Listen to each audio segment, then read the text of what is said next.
Segue agora aqui o nosso giro de entrevistas. A gente recebe o Reinaldo Lagrazi, que é gestor da Panambi Capital, chegando na nossa programação. Seja muito bem-vindo, Reinaldo. Bom dia.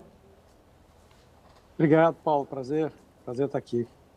Obrigada. Reinaldo, eu estava comentando agora, né, expectativa aí de decisões de política monetária esta semana, ditando, vamos dizer assim, acho que o humor dos mercados, principalmente hoje, deve ser assim, seguir assim, inclusive até a super quarta. Queria entender um pouquinho também da sua expectativa sobre esta super quarta e sobre essas decisões, tanto do Federal Reserve aqui no Brasil, principalmente olhando mais, né, acho que expectativa para o comunicado. O mercado tem já pedido mais, né, uma queda mais acentuada, inclusive da Selic, 0,75 pelo menos até o final do ano ali, né? Será que de fato há ambiente para uma queda um pouco mais firme ali em relação à nossa taxa aqui de juros? Qual que é a sua visão?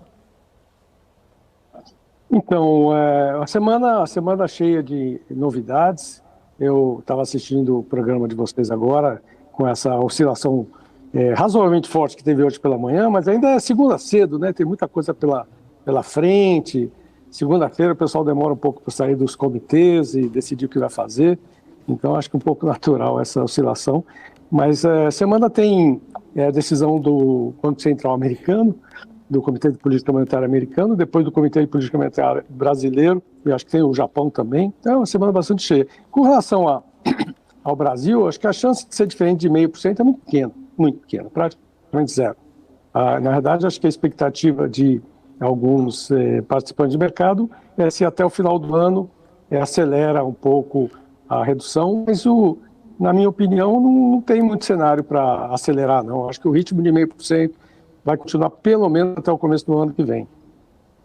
Inclusive, eu até estava lendo, né, uma carta de vocês aí da Panambi, logo após a última reunião, né, do Banco Central, no qual vocês trazem ali justamente essa visão, né, de que o Banco Central deve, pelo menos, sinalizou esse corte de meio, né, e que vocês acreditam que realmente aí deva cumprir, né, pelo menos essa visão ali. Eu queria entender até um pouquinho mais se os últimos dados econômicos do Brasil, que a gente teve, PIB, que surpreendeu positivamente, o IPCA, que veio também, né, acho que surpreendeu também positivamente, veio menor do que se aguardava. Se algo mudou nesta visão de vocês ali, desde a última reunião do Banco Central, se a condução, né, como vocês avaliam de fato essa condução do nosso Banco Central brasileiro?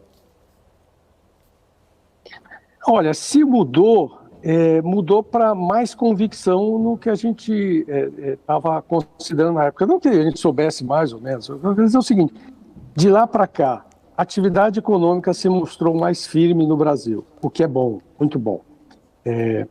A taxa de juros está alta, a inflação está comportada, em queda, mas ainda acima do que deveria, deu bons sinais e tem espaço para a taxa de juros continuar caindo.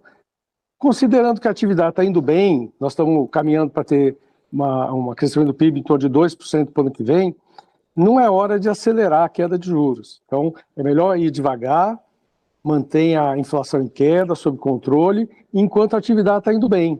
Então, não tem razão para acelerar. Reinaldo, eu queria entender um pouquinho da sua leitura. Eu vi uma entrevista do Pastore, né, do Afonso Celso Pastore, ex-presidente do Banco Central, inclusive, em que ele traz aqui, que ele fala que o governo tem que ter juízo, fazer reformas que permitam cortar gastos e que esse cenário fiscal expansionista, né, que a gente vê ainda ali do governo, coloca, acho que um ponto de atenção muito maior, inclusive ali para a política monetária, né, para o Banco Central. Ele diz que não tenho dúvida, né, que o governo não deseja, não quer fazer um contingenciamento de controle de gastos e que alterar a estratégia ali do ajuste fiscal, fazer essas reformas seriam fundamentais justamente aí para um bom ambiente, inclusive do próprio Banco Central em conseguir continuar ali o seu corte de juros. Ele traz aqui na visão dele que o Banco Central só conseguiria chegar a 10,5% se quiser de fato chegar na meta de 3% da inflação em 2025. Queria entender também um pouco da sua leitura, né? Se você concorda aqui com o Afonso Pastore. Quem é que pode discordar do Pastore? Uma fera. E ele é muito calcado nos fundamentos, e não tem muita discussão. O cenário fiscal brasileiro é mesmo muito relevante, tem muito desafio ainda pela frente. Eu acho que assim, a conta pelos modelos é mais ou menos isso que o professor está falando. Não dá para cair muito de 10 e pouco, que se quisesse buscar a inflação lá em 3%. Isso é o que os modelos dizem. Agora, daqui até lá, tem tanta coisa para acontecer que eu acho assim, é difícil olhar tão para frente. Com relação ao fato que ele falou do Brasil ter que fazer as reformas, sem dúvida tem que fazer, mas não está muito no preço, não. Eu acho que o que o mercado considera que vai ter a reforma tributária, que está bem encaminhada, e depois para um pouco por aí. A reforma administrativa, eu acho que é difícil acreditar que tem alguma coisa nessa linha. O fiscal, o plano é ter uma arrecadação extraordinária através de arrecadação tipo CARF, JCP, dividendo, outros processos, e a arrecadação vinda da atividade econômica que está andando melhor, está andando um pouco. Então, esse é o plano. Nós vamos até final de 2024 com esse plano. Se nesse interim tiver alguma novidade positiva ou negativa, os agentes, os participantes ajustam os preços. E se tiver, a partir de 25, ou mesmo ano que vem, alguma reforma excepcional, aí seria ótimo. Mas eu acho que não está no preço, não. Eu acho que o professor está dando o caminho, está dando a bula aí para, se quiser fazer uma política econômica mais centrada, mais eficiente. Mas, do ponto de vista de probabilidade que isso aconteça, não está no preço, não. Reinaldo, muito bom dia. É Felipe Nascimento que está falando agora contigo. E é muito bom poder bater esse papo. Reinaldo, a questão é a seguinte também, né? Nessa conversa, nessa entrevista do Pastore, ele falou que o Banco Central acabou errando, né? Quando levou o juro lá a 2%, e que o Banco Central poderia cometer equívocos também na condução agora, principalmente quando se mira no spread com taxa de juro lá nos Estados Unidos, e levar muito para baixo ou muito rápido lá para baixo, poderia haver um descompasso ali, e além de ter o que ele disse ali de um problema fiscal que já está iminente aqui no Brasil, a ter também um problema monetário, né? E aí com depreciação do real e todas as consequências que a gente vê. Diante da sua resposta anterior, parece que não vai enveredar por esse caminho. Mas, diante do cenário que a gente tem com a diretoria do Banco Central, exceto os dois que entraram agora, ainda, né, na mesma conjuntura, existe espaço, existe possibilidade de haver qualquer tipo de movimentação que possa trazer um impacto também na política monetária aqui no Brasil, além do problema fiscal que já existe? Não, acho que o política monetária está muito adequado. É claro que essa história do 2% lá atrás foi um cenário absolutamente inusitado. É muito difícil dizer que estava certo ou que estava errado. A questão é que hoje tem um impulso fiscal na economia brasileira e americana muito forte e que precisa ser gerenciado. Por isso que a atividade econômica ainda está forte, porque tem impulso fiscal. Então o monetário tem que ficar um pouco mais restritivo nesse período, e é o que está acontecendo. Eu não vejo esse cenário que você perguntou, da inclusão de novos diretores, do procedimento do Banco Central. Acho que está dado. Foi traçado o plano de 0,5% de queda. Eu não vejo hoje nenhum sinal de que o Banco Central vai escorregar nesse processo, não. Acho que está caminhando muito bem. A questão no Brasil hoje é fiscal. Como fazer a gestão fiscal. Essa questão do fiscal está muito na boca de todos os economistas, todo mundo que a gente conversa aqui, falando que precisa talvez ser resolvido pela parte dos gastos, que deveria ser cortado, ou pelo menos ter um plano de corte de gastos, e não necessariamente apenas sustentado na reforma administrativa, que pode ser um negócio que vai ficar para mais tarde, que é premente discutir essa questão de corte de gastos agora, principalmente quando se fala de uma receita que talvez não seja sustentável com todas essas possibilidades apresentadas aí pela equipe econômica. Reinaldo, eu queria entender essa questão dos gastos. Onde o governo poderia mirar essa adequação fiscal por parte do gasto? O que o governo poderia fazer de diferente ou de talvez até mesmo inusitado para reduzir os gastos ou melhorar as contas públicas de acordo com um acompanhamento de política pública, talvez? Ó, Felipe, eu não vou cair na sua provocação de sugerir corte de gasto, não, porque isso daí é um ninho de vespa, é muito complicado. Todo corte de gastos é difícil. Isso a gente sempre dentro de casa, dentro da empresa, é muito difícil cortar gasto. Tudo é sempre muito meritório e faz sentido continuar gastando, investindo. Investimento e gasto muitas vezes se confundem. Um processo inflacionário, dos grandes prejuízos que o processo inflacionário que ele traz, do ponto de vista de governo, é que quando a inflação sobe, a receita sobe. E como a receita sobe, a arrecadação do governo sobe, aí tem uma tendência de subir a despesa também. Quando você faz o movimento desinflacionário e a receita começa a cair, como é que você reduz despesa? A despesa, pelo contrário, ela é muito rígida. Então, essa é uma dica. Quais são as despesas que subiram em função de uma maior aceleração inflacionária? Esse é um caminho. Mas redução de gastos é sempre difícil. É para isso que a gente tem liderança, que a gente tem governo, é para fazer a coisa difícil. Fazer a coisa fácil a gente faz, mas cortar gasto é muito difícil. Então, assim, quer cortar? Vai ter que ir na carne mesmo. Tá? De repente, fazer menos investimentos, deixar o setor privado fazer mais, e aí olhar lá onde que pode esperar um pouco mais de tempo para investir. Mas cortar gasto tem que olhar para o cenário como um todo e sem preconceito. Ô, Reinaldo, inclusive, né, a gente falando um pouco aí do fiscal e desse impacto também do fiscal no monetário, o mercado ainda segue muito cético, inclusive, desse déficit zero aí no ano que vem, né, sem ainda falar ainda em corte de gasto, mas de uma forma em geral, mesmo olhando só para as arrecadações e muitas que ainda precisam de aprovação no Congresso, apesar que hoje a própria Tebet ontem, né, acho que foi na sexta-feira, ela chegou a comentar ali que tem a possibilidade de voltar a se discutir ali as tributações dos dividendos, mas que deu a entender, né, diz que ainda não se sabe se de fato o próprio Haddad iria fazer isso, mas que teria isso ali como uma possibilidade de aumentar a arrecadação. Olhando para o fiscal, até queria entender um pouco como que você tem olhado, né, para as contas públicas, se você também está cético, né, também em relação a esse déficit ser alcançado em 2024, e se você acha que o Banco Central está olhando, monitorando isso de fato, porque no último comunicado do Copom, né, acho que chamou um pouquinho ali a atenção que não trouxe essa sinalização para a questão fiscal. O Banco Central, de fato, está olhando ali justamente para os rumos das contas públicas? Está olhando muito, pensa nisso o tempo todo.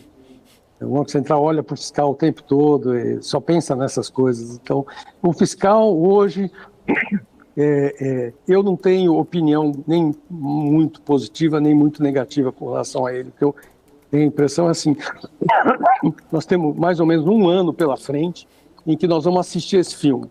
Esse filme vai ser de arrecadação por medidas de especiais e pela atividade econômica. Daqui a um ano, mais ou menos, nós vamos ter o cenário se está caminhando bem ou não. Eu não acredito em muita redução de gastos nesse período, porque é difícil para o governo fazer corte de gasto. O corte de gasto tem que ser feito no primeiro ano do governo, logo lá na largada. Se o governo não fez, acho difícil fazer depois. Mas nós temos que esperar. Então, provavelmente o ajuste vem pela receita. Não é bom para a produtividade, não é bom para o longo prazo, mas é como nós estamos acompanhando agora. Até o final do ano que vem, essa receita vem, e aí dá para acreditar que o fiscal pode ter uma boa notícia lá em 25, ter o déficit caminhando para 0, 24, 25. Pode ser bom, esse cenário pode ser positivo. Ainda não dá para desistir, mas ele vai ser feito mais pela receita do que pela despesa.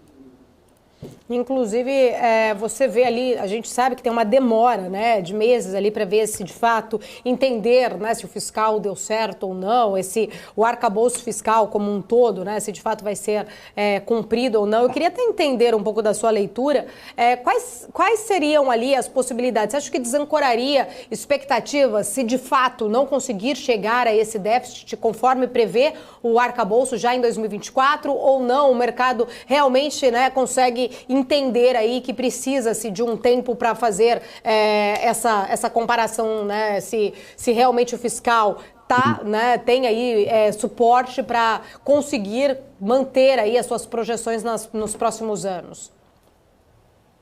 Então, Paulo, como tudo na vida aí depende, né? Assim, é muito relevante fazer o ajuste, fazer o fiscal. É muito relevante. Assim. Se não fizer, o risco de desancoragem é real, é sério. Mas se ele não foi feito porque o mercado internacional mudou muito, ou porque teve uma frustração de receita, mas o governo reagiu cortando despesa, cortando gastos e, de certa maneira, preparou para o futuro, ou se o déficit vem porque o governo frustrou nas receitas porque não foi determinado a arrecadar e também não foi determinado na contenção de despesas, isso é ruim. E aí o risco de desancoragem é grande. Então, vai ser muito relevante assistir o desenrolar no final, até metade do ano que vem, diria terceiro trimestre do ano que vem. Tem muita gente cética, porque o governo começou o ano sem falar em redução de despesa nenhuma. Mas tem um projeto de arrecadação, então nós temos que assistir. Por isso que não dá, hoje eu diria que assim, tem um voto de confiança num governo novo, com boas intenções, tentando fazer a coisa certa, e durante mais ou menos 12 meses nós vamos assistir, nós não vamos ter muita novidade. Por enquanto as notícias foram razoavelmente boas. Teve a discussão do déficit ano que vem, a discussão foi ruim, não era para ter tido a discussão, mas acabou mantendo a meta em zero. A atividade econômica também está positiva, está melhor do que a gente imaginava, portanto, nós temos um ganho de arrecadação. Se o governo passasse um plano de corte de gastos, aí seria sensacional. Aí eu acho que assim, a economia podia deslanchar um pouco mais, mas não tem nada disso no radar. Então, assim, eu sei que o assunto é chato, fiscal é chato, gostoso é ter mais liberdade de ação, de gastar mais, mas essa é a realidade brasileira hoje. A inflação está relativamente comportada e o fiscal tem o risco de desandar. Mas vamos assistir com calma esse processo aqui, nos próximos tempos. Reinaldo, aí nesse cenário, né, tão desafiador, com o fiscal sempre no centro das atenções ali, claro, com o cenário internacional também, como que você está vendo, de repente, o desempenho, né, para o nosso mercado, para o nosso Ibovespa, para as empresas sensíveis a todo esse cenário de juro e inflação, diante, né, de todo esse cenário? Muita gente falou, não, mas se acontecer isso, o Ibovespa vai para não sei quanto. Se acontecer aquilo, pode dar uma segurada. Na sua percepção, né, como que a gente pode estar encarando daqui para frente nesse cenário já de corte de juro precificado, nessa inflação comportada que você comentou, mas ainda com os outros desafios? Essa relação, né, economia e mercado, como que está na sua perspectiva? O cenário internacional não é muito diferente do que a gente está discutindo aqui. A inflação no mundo está mais ou menos comportada, mais alta, ela está comportada e alta. Então ela parou de subir, ela estabilizou um pouquinho, mas num patamar alto. Finalmente, Estados Unidos e Europa precisa baixar mais. No Brasil, nesse sentido, a gente está até um pouco melhor. A inflação está um pouco mais próximo da meta e caindo devagar, os núcleos estão vindo bem. O cenário internacional está forte, a atividade econômica está muito forte no mundo e o combate inflacionário global não está indo muito bem. Não está indo muito bem. Essa é uma grande dúvida. Então, tem o Comitê de Política Monetária americano essa semana, que provavelmente vai manter a taxa, mas existe divergência no mercado, está mais ou menos meio a meio. Eu não acho impossível que suba um pouco mais o juro ou nessa reunião ou na próxima nos Estados Unidos. A Europa muito atrasada no combate inflacionário, o Reino Unido nem se fala. Então, assim, a gente tem muita dúvida. Japão tem uma taxa de juros negativa ainda, com uma inflação de 4%, mas lá é uma questão antiga, já faz 30 anos combate deflacionário. A China não cresce, apesar de estar rateando, eventualmente traz aí alguma boa notícia. Então, tem muita coisa acontecendo para a gente ter uma resposta afirmativa, assertiva com relação para onde vai o mercado.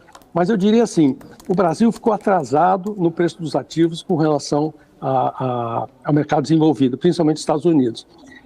Tem espaço para o Brasil recuperar um pouco desses preços, se o cenário ficar mais ou menos como eu brinquei no começo da entrevista falando do filme. O filme é um fiscal relativamente comportado, uma inflação num bom patamar, taxa de juro real, o governo com um discurso positivo, os investidores estrangeiros mais amigáveis com o Brasil, agora que o Brasil está com um discurso ambiental razoável, está fazendo uma reforma tributária que ninguém no mundo está fazendo. Então, o Brasil está num cenário talvez relativamente falando, um pouco melhor, com espaço para tirar o atraso com relação aos internacionais.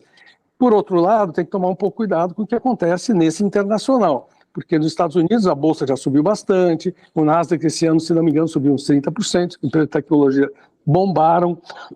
Agora, nesse mês de setembro, estão devolvendo um pouquinho, Apple, Nvidia estão caindo um bocado, mas ainda num patamar muito alto, frente ao que aconteceu esse ano. Então, o internacional é muito relevante para o Brasil. Acho que no relativo o Brasil pode andar um pouco melhor, mas se desandar no internacional, fica difícil. Então, aqui, eu diria o seguinte, fica com liquidez, fica com posições fáceis de entrar e sair, e vamos aguardar um pouco mais. Nós precisamos um pouco mais de tempo para ver para que caminho, para onde vai. Nesse interim, liquidez é relevante. Cash is king, né? Como já dizia o outro, né? E é interessante que quando precisa esperar a névoa baixar para saber onde que o caminho vai levar, né? Não dá também para tomar medidas drásticas no meio da tempestade. Reinaldo, agradeço muito sua participação, sempre um prazer conversar contigo. Espero revê-lo em breve. Uma ótima semana para você. Obrigado, Felipe. Obrigado, Paulo. Prazer em falar com vocês.